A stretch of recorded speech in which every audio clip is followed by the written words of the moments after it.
They are the Emperor's golden angels, the ultimate guardians, sworn to protect humanity at any cost. But what if the unthinkable happened?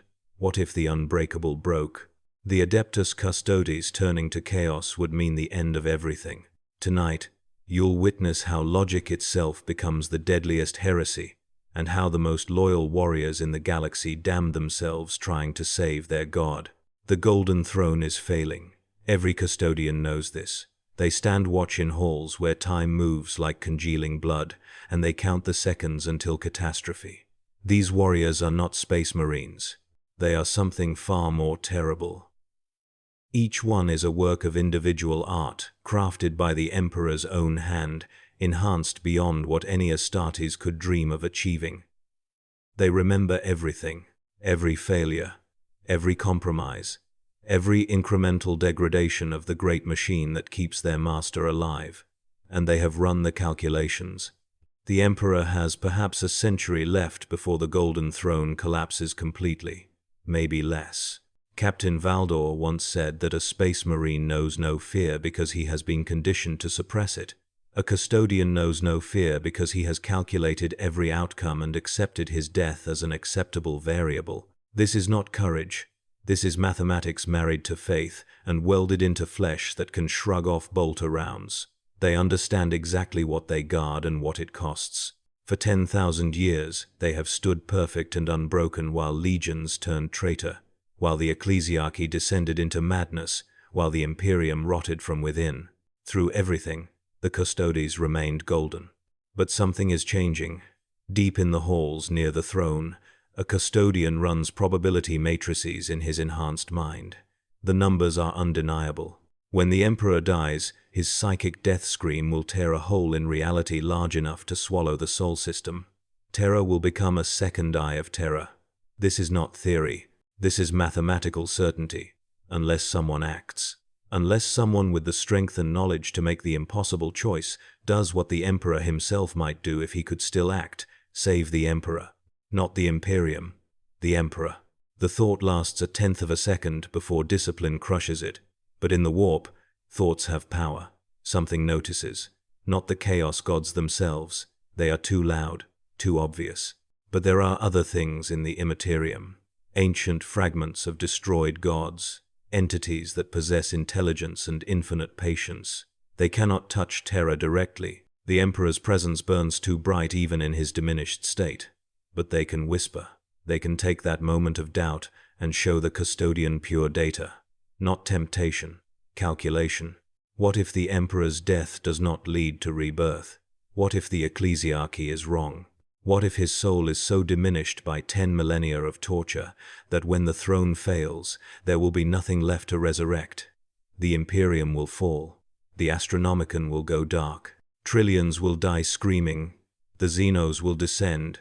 Chaos will finally win, unless the Emperor can be saved before that happens. Unless his essence can be preserved, transferred, made eternal through methods he himself once used in the Age of Strife. The custodian finds no logical flaws in this reasoning, and that is when the corruption takes root. Not through weakness, through absolute, terrible loyalty. He begins to watch his brothers, looking for cracks. A shield captain who stares too long at the Emperor's withered form. A vexillous praetor who requests access to forbidden archives. A warder who reads documents that predate the Imperium. These are not corrupted men. They are perfect warriors beginning to realize that perfection cannot guarantee success. Slowly, carefully, a shield company begins to align around a single, unspoken purpose. They will save the Emperor, even if it means damning themselves, even if it means destroying everything he built. They search the archives for answers. The Imperial Palace contains records that span millennia, accessible only to the Custodes and the highest tech priests. What they find changes everything. References to rituals the Emperor performed before the Imperium existed. Dark bargains. Terrible sacrifices. The Emperor's history is not clean. He did whatever was necessary to ensure humanity's survival. Morality be damned. This gives them permission. If the Emperor himself embraced forbidden methods to achieve his goals, why should his guards not do the same? They find something specific. a device older than the Golden Throne, a machine designed not to sustain life but to transfer consciousness. The Emperor used it during the Age of Strife to preserve human psyches before the birth of Slaanesh destroyed their civilization. He pulled their souls into the warp and anchored them to reality. Some became navigators, others became something else, something the records call only the Shattered Pantheon. Gods that were not gods. Psychic constructs made eternal. The technique worked. Consciousness can be preserved beyond death, transferred, made immortal. The conspirators understand what must be done. The Emperor cannot die naturally. His death must be controlled, ritualized, weaponized. His soul must be extracted before the throne fails, and reconstituted in the warp using the Emperor's own methods. But this requires power, vast psychic energy. The sacrifice of 1,000 psyches per day sustains him in his current state. To pull his entire consciousness into the warp and make it eternal would require millions of deaths, billions. An entire world's worth of souls screaming into the void to create the pressure necessary for apotheosis. The thought is genocide beyond comprehension, and they accept it, because the alternative is extinction. Terror itself holds the answer. Billions of pilgrims pack the world, faithful citizens who believe sacrifice is the highest virtue. What if their belief could be weaponized?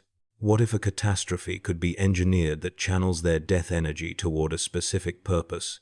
They would die believing they were saving the Emperor, and their belief would make it true. The plan crystallizes, traitorous in execution, pure in intention. A final act of loyalty so extreme it transcends morality entirely. They will murder terror to birth terror's god, but they need a psyche powerful enough to perform the ritual. Someone who understands the warp at the Emperor's own level. They send coded messages into the Imperium. They leave clues. They offer a bargain. Help us save the Emperor, and receive what you have always wanted. Forgiveness. The response comes from the last source they expected. A fragment of Magnus the Red himself. The Crimson King shattered during the Battle of the Fang, split into pieces by Fenrisian rune magic. Most fragments served Sensei willingly, but one piece, the smallest and most human, carries only guilt. This shard fled into the webway and has hidden there for 10,000 years, desperate to undo the damage it caused when it broke the Emperor's psychic wards and doomed the webway project. A Primarch, even a fragment, possesses psychic power beyond measure. Magnus can perform the ritual. He can channel the deaths. He can pull the Emperor's soul from his body and reshape it into something that can exist in the warp independently. All he requires is access to terror and protection during the ritual. The conspirators give their word as Custodes. This is not corruption. This is salvation. Magnus believes them because he has no reason to trust but every reason to hope. The moment arrives during the feast of the Emperor's Ascension. Billions of pilgrims flood Terra to offer prayers, spending their life savings and traveling for years just to stand near the palace walls. They come willingly, joyfully, ready to die if the Emperor requires it, and this year, he will. The traitor Custodes move into position with perfect precision. Nothing about their behavior suggests treachery. They guard their posts. They conduct patrols. They maintain routines that have sustained them for centuries. Beneath the surface, preparations proceed, weapons positioned, access codes altered, security systems sabotaged in ways that will not be noticed until too late. 50 warriors out of 10,000. But 50 custodes can accomplish what armies cannot. The day comes. Terra's sun rises over the palace through perpetual industrial twilight. Pilgrims gather in the great squares, their voices rising in prayer. Millions upon millions packed together, their faith registering on psychic sensors as physical pressure against reality. The Emperor sits on his throne deep beneath the palace, barely visible through golden machinery. Around him, psychic wards burn with power drawn from daily sacrifice. Everything appears normal. Then the traitors strike. Defensive systems deactivate. Psychic shielding around the throne chamber flickers for less than a second. Magnus's fragment feels the barrier weaken and pushes through from the webway. He manifests in the chamber itself, his psychic form condensing into something almost physical. The loyal custodes on duty react instantly, but they are outnumbered and outmaneuvered. The traitors reveal themselves, turning on their brothers with savagery that shocks even these perfect warriors. Auramite blades clash against Guardian spears. The Golden Chamber becomes a slaughterhouse as Custodian fights Custodian for the first time in Imperial history. Magnus reaches the Golden Throne. His fragment towers over the Emperor's corpse, and for the first time in 10 millennia, father and son stand in the same space. Magnus weeps. Tears of psychic energy stream down his spectral face. The Emperor does not respond. His consciousness stretches too thin across the galaxy as the Astronomicon, fighting endless war in the warp. He cannot spare attention for this moment. He does not know his son has returned. Magnus places his hands on the throne's armrests beside the Emperor's skeletal fingers. He begins to chant in a language unspoken since the Age of Strife. Words of power that reshape reality through will alone. The ritual begins. Outside the chamber, alarms sound. The rest of the Custodes realize catastrophe is unfolding. They converge from across the palace, a golden tide of fury. The traitors hold the doorways, fighting a defensive battle they cannot win. They die one by one, cut down by former brothers, but each death buys Magnus another minute. The ritual demands blood. The traitors understand. They are the first offerings. Their enhanced genetics make their souls burn brighter. As each dies, Magnus channels their death energy into the growing construct he builds around the Emperor's essence. The spell takes shape, a cage of light and will and screaming sacrifice. Magnus pulls, not at physical forms but at belief itself. He drains faith from billions of pilgrims above, channeling it into pure power that he pours into the ritual. The pilgrims feel their strength leaving. They feel the Emperor's presence growing stronger, more real, more immediate than it has been in 10,000 years. They rejoice. They believe this is the miracle they prayed for. They believe they are finally seeing God. The Emperor's consciousness begins tearing loose from his body. Magnus pulls with all his fragment's power, aided by dying traitors and unwitting pilgrims. The Golden Throne screams. Machinery that functioned for 10 millennia fails as the load suddenly shifts. The Emperor's body convulses. His eyes, closed for centuries, snap open. For one moment, he is aware. He sees Magnus. He sees the traitors. He understands what they are attempting. The emotion crossing his withered face is not anger, it is sadness, because he knows why they are doing this, and he knows they are wrong. The Emperor's voice echoes in every mind on Terra. A single word, vast and terrible and infinitely sad. No, but it is too late. The ritual has progressed beyond the point where it can stop without catastrophe. Magnus has pulled too much essence loose. The throne fails. The Astronomicon flickers. Across the galaxy, navigators scream as the beacon guiding them becomes unstable. Ships are lost. Fleets vanish into the Imperium. Geller fields collapsing. The Imperium begins to die. Magnus realizes his mistake. This is not salvation. This is murder. The Emperor did not want to become a god. He wanted to die, to finally rest after 10,000 years of torture. Now Magnus has robbed him even of that. The Primarch fragment screams, his psychic form tearing apart under the strain. The spell collapses. All the power he gathered, the deaths and faith and desperate will, explodes outward with no direction. It tears through the palace like a shockwave, killing hundreds of thousands instantly. It rips into the warp, creating a wound in reality directly over Terra. A rift, and through it pour daemons. The Custodes fight. Loyalist and traitor unite because whatever their differences, they are still the Emperor's chosen.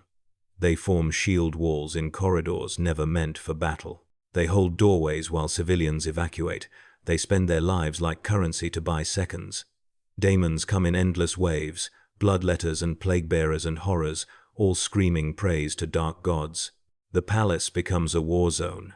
10,000 years of peace, shattered in one afternoon.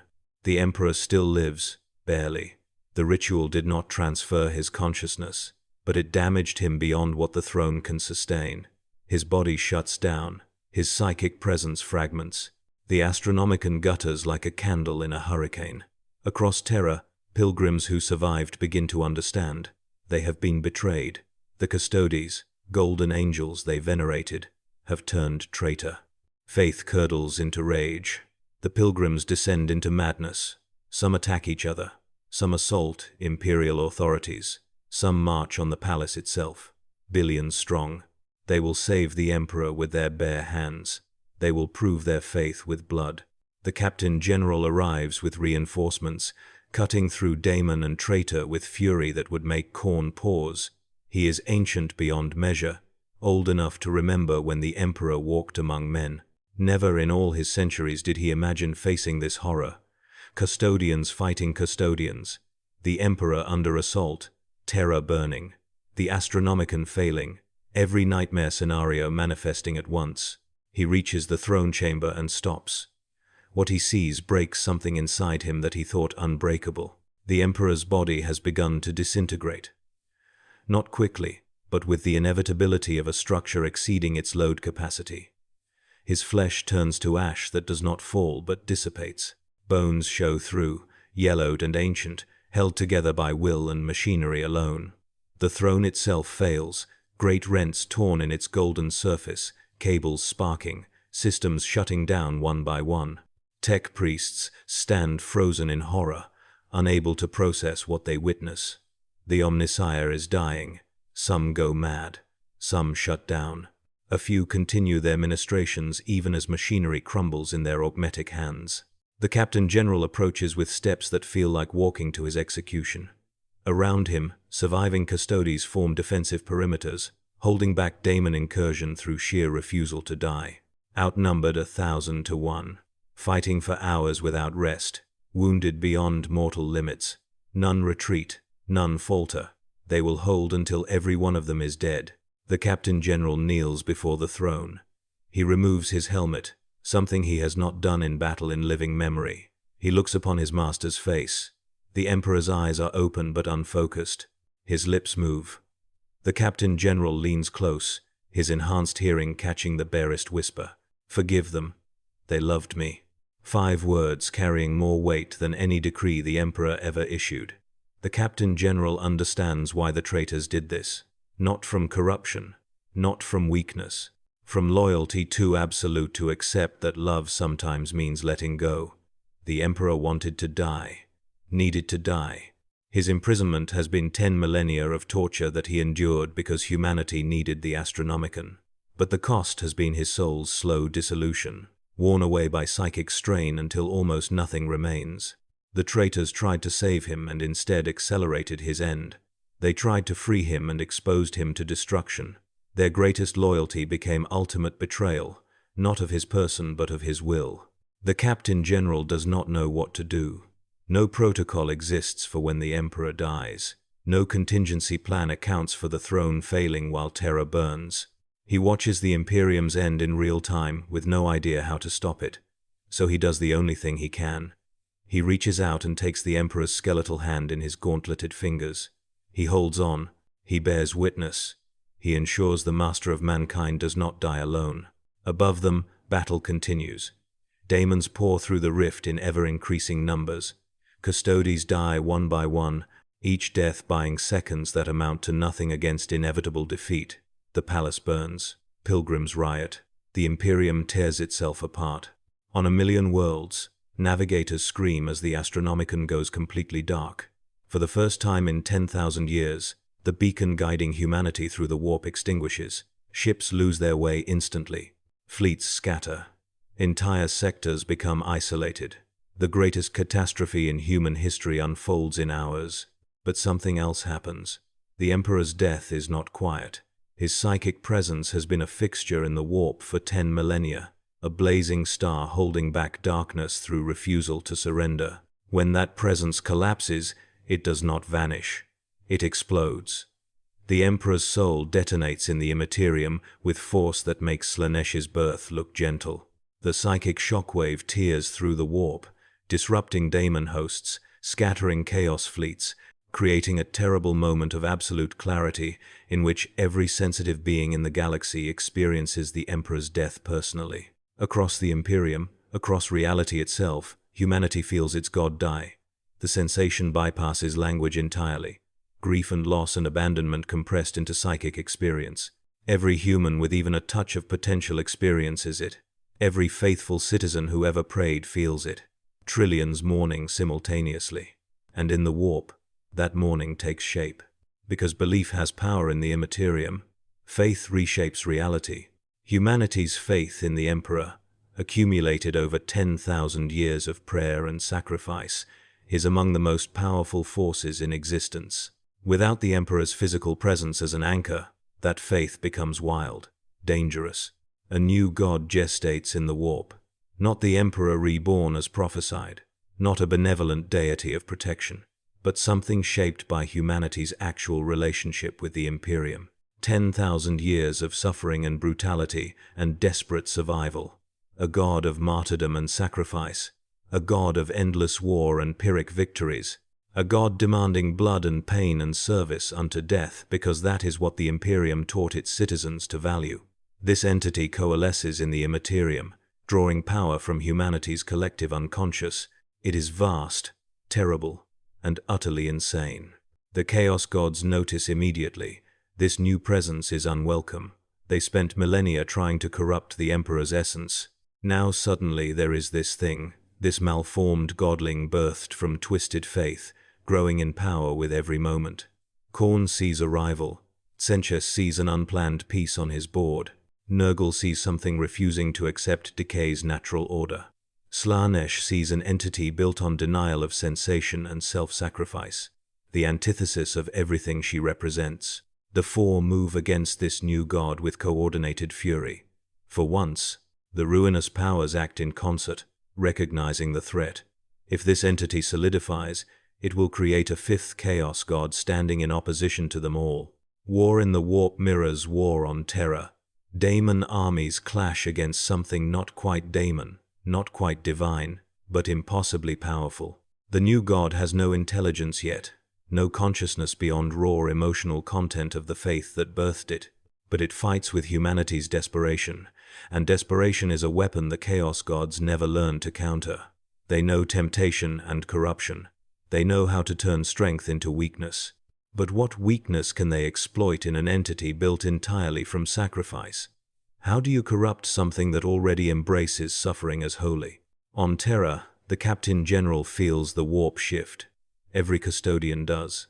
The air tastes different. Reality feels looser, more malleable. Daemons pouring through the rift suddenly hesitate, receiving new orders from dark masters. Some withdraw entirely, pulled back to fight this new threat. Others redouble assault, trying to finish before the situation deteriorates. The Custodes use the confusion to regroup, pulling back toward the throne chamber, forming tighter lines. Still vastly outnumbered, still going to die. But now they have minutes instead of seconds. For warriors of their caliber, minutes are eternity. The Captain General looks down at the Emperor's body, barely recognizable as human, more skeleton than flesh, held together by golden cables and stubborn refusal to surrender. His hand still grips the armrest. His eyes still track movement, though whether he sees anything is impossible to determine. The Captain General raises his guardian spear. The blade is crafted from auramite, sharpened to molecular edges, blessed with wards against chaos. A weapon designed to kill gods. He never imagined using it for this, never conceived duty might require this ultimate betrayal. But mercy is loyalty too. Prolonging suffering in preservation's name is not protection, it is torture. He brings the spear down toward the Emperor's throat, intending to sever his head in one clean strike that will end 10,000 years of agony. The blade stops a centimeter from withered flesh, held by force he cannot overcome. He pushes with all his enhanced strength. The spear does not move. The Emperor's eyes focus on him, and for one terrible moment the Captain General sees his master as he truly is.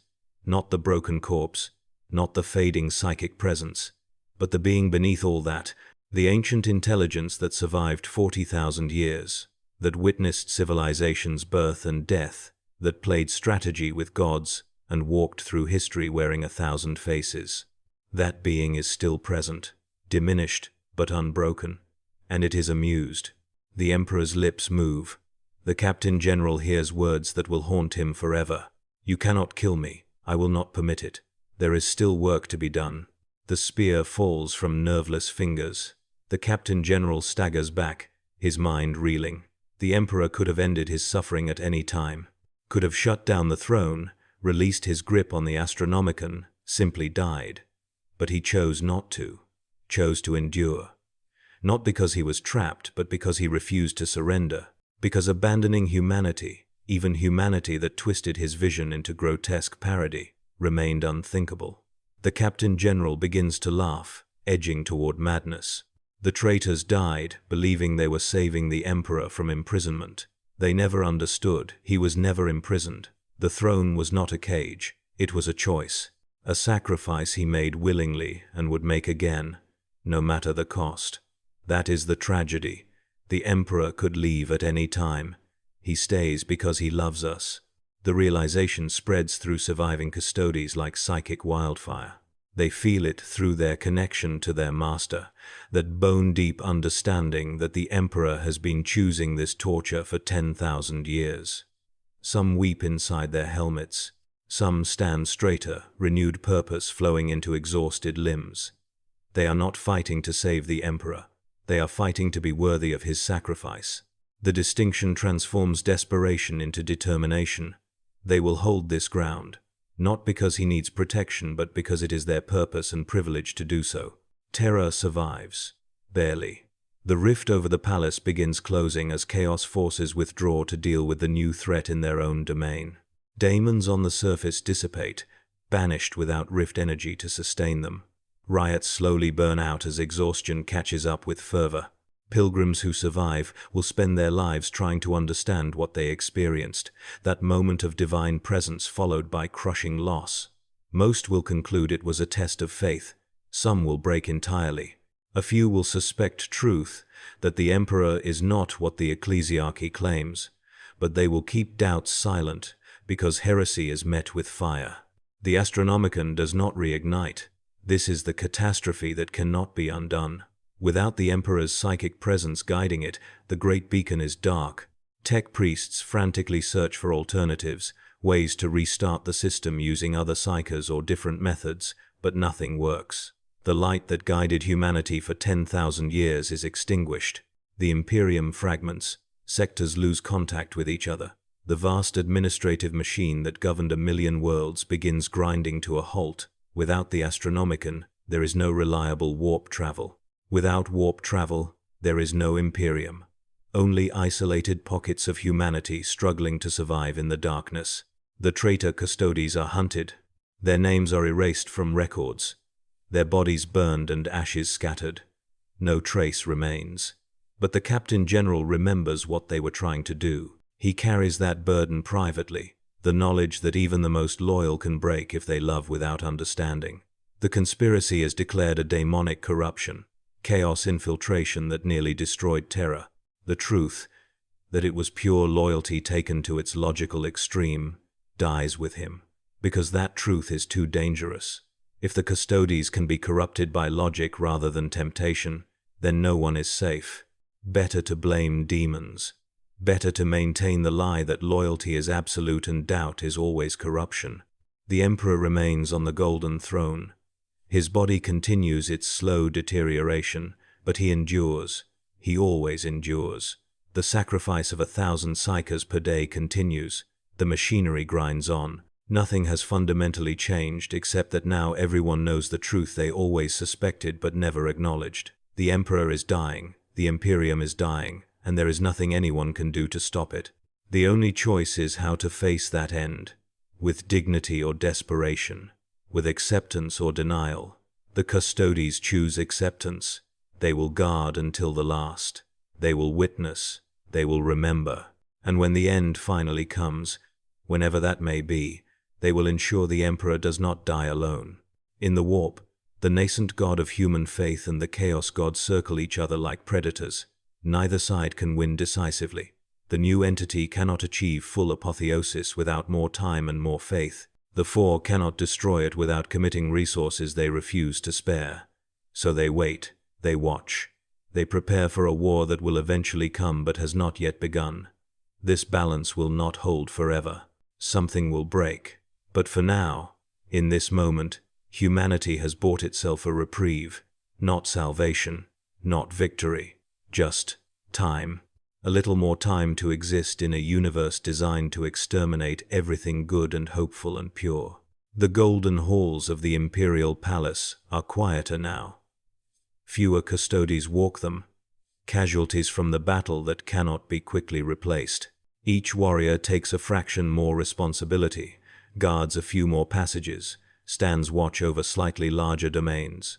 They do not complain. They do not falter. They are Custodes. This is what they were made for. In the deep vaults beneath the palace, in archives accessible to none but the Captain General himself, a single data crystal sits in a stasis field.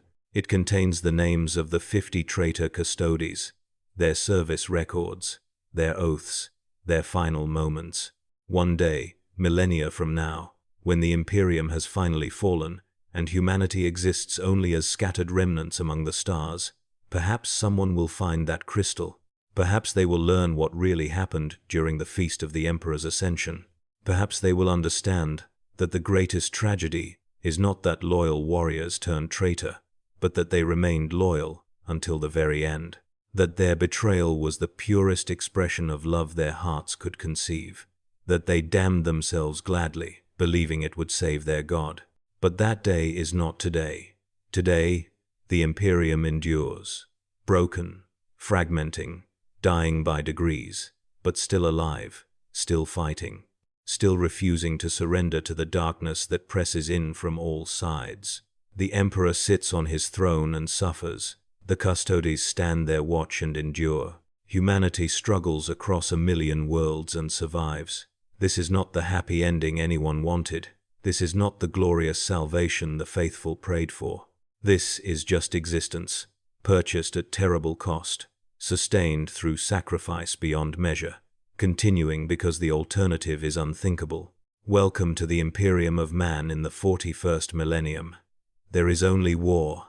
There is only suffering. And somewhere beneath it all, buried in golden halls that no citizen will ever see, is a simple truth that explains everything. The Emperor could leave at any time. He stays because he loves us. And that love, that terrible, destructive, all-consuming love, is both humanity's salvation and its damnation. It is the chain that binds a god to his throne. It is the force that keeps an empire alive past all reason. It is the why behind 10,000 years of horror. He stays because he loves us, and we condemn him to eternity because we cannot bear to let him go.